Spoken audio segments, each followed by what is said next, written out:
Hello and welcome back to another Mog Station Cash Shop video with me, Meoni, for Final Fantasy XIV. Today is the 13th of June, and lucky 13s for you, we have a brand new item add to the Cash Shop, whether or not you wanted it to be here or not. As you can see, the previous items that we already did videos on, the posters, are still here as well, but there is also this new mount that's account wide. Previously, people had mistakenly thought this was a Blue Mage reward from the upcoming Shadowbringers related content for Blue Mage in patch 6.45. It turns out that is not the case, and this is why you shouldn't listen to internet rumors. This will cost you £13.80 in the United Kingdom. In dollarinos, that's $24, which is, normal sort of price for an account wide. In euros, that's €16.80, and of course in Japanese yen, it's 2,530. So the main thing about this is it's account wide, which is why it's slightly more expensive than, say, a single character mount, and has a set of animations which we need to go into the game really to sort of justify and see. So let's go and do exactly that, including a look at this mount on alts as well to see if it scales with size. So this then is the Shadow Wolf mount, and it says, "Summon forth your Shadow Wolf, a nightmare creature that could only be dreamed up by the darkest of souls.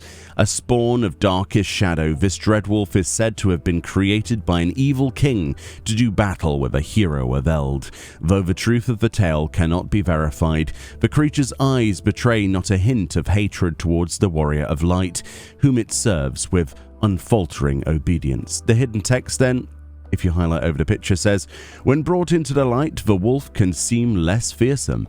A quote there of the pumpkin-headed apparition from Halloween for some reason. So this mount then in particular, obviously, is based on the boss from E10S, which is Eden's Promise Litany over in Shadowbringers, and this is what it looks like.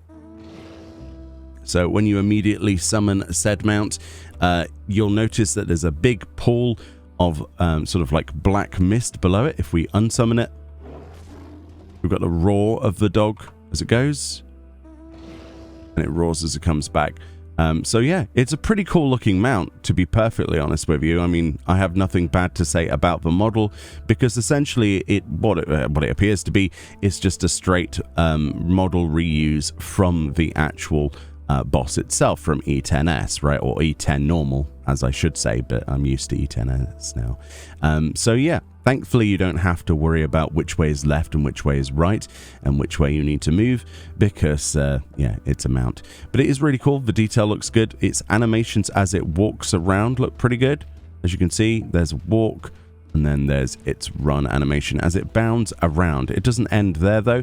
I just want to get a bit of nice detail shot of its face, in particular with those eyes and all of those different faces. It's very hard to really pay attention to all the details of a model until you get it stationary like this, and especially when you're fighting a boss in, well, especially Eden, as soon as you go near it, it's going to pull, right? But it looks absolutely beautiful even in this early morning game light.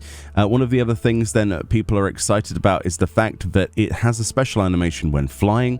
So if we transition via jumping into flying, as you can see, this actually happens in the actual fight itself, where the boss will come on its back feet essentially and transition into this strange, horrible I'm going to swipe left or right mechanic, which looks quite interesting as it flies. The transition between flight and ground is quite seamless. It just sort of bounds down. Yeah, I quite like it, and the black sort of swirling mist of darkness coming off of it. And yeah, it just sort of flies around like a happy little wolf man. Yes, it is really interesting. I think this is one of the first sort of properly bipedal and then transitioning mounts that we've got. The only thing close to this is the Gobu, but it doesn't transition into a ground form. It just has the same form. One thing I will notice though is look at that tail, by the way. He's wagging. It's literally wagging to create flight. Wag, wag, wag, wag, wag, wag, wag, wag, wag. I'm not sure if that's a bug or if it's supposed to look like that, but it's going like 7,000 RPM, isn't it? It's like a vibrating tail. So if vibrating tails are your thing, then there we go. I guess it's the wind or something. But yeah, it went absolutely nuts, didn't it? So other things then to note include the mount music, because that's the thing that I haven't tested yet. And I'm dying to know if they're using some Eden music or if, once again, Palace of the Dead theme. So we'll instantly be able to tell that together. Let's see. So it's not the Palace of the Dead theme, but it is the generic Stormblood mount music.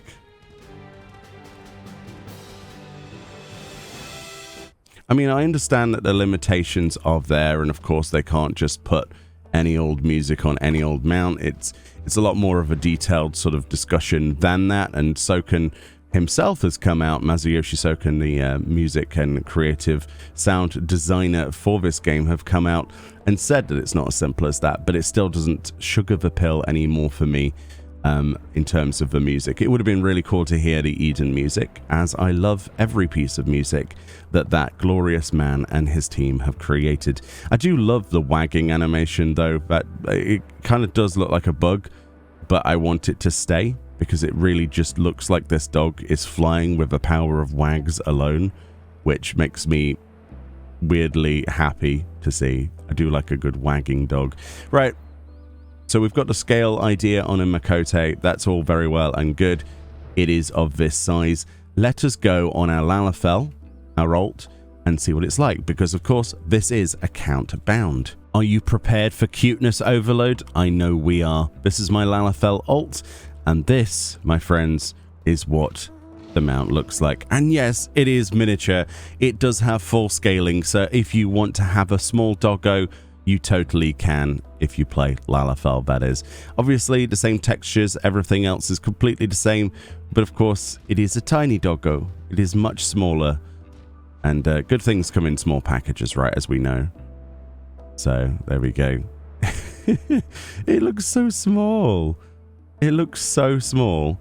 It really does. I quite like this. I think it's fantastic. And of course, just to check that it wasn't just my Makote bugging out, the tail is of course wagging to provide flight once again, which is brilliant. Well, it's technically 3 tails, isn't it? If you look at that, it's technically got 3 tails joined together. So maybe bits of that wag against the other tail to create an updraft. I'm not sure. I'm not going to give Square Enix the ability to explain that one away, just because at this point we have flying cars and flying everything, flying carpets. Yes, you could explain it with maybe he ate too much cloud's breath, or maybe it's the ether and the polarity shift between the natural ether of, I don't know. I have no idea. Either way, this mount looks awesome. Honestly, it's one of the cooler looking mounts. Of course, some of you might be a little bit put off by the price and the fact that this was not earnable in the game. That's always a thing. But at the end of the day, you know, if you're buying this mount, it's because you like it. It is fully optional. And as long as things stay like that, then I have no problem with them personally. But anyway, really cool mount, really nice model. And I'm happy to add this one to my collection. Very nice.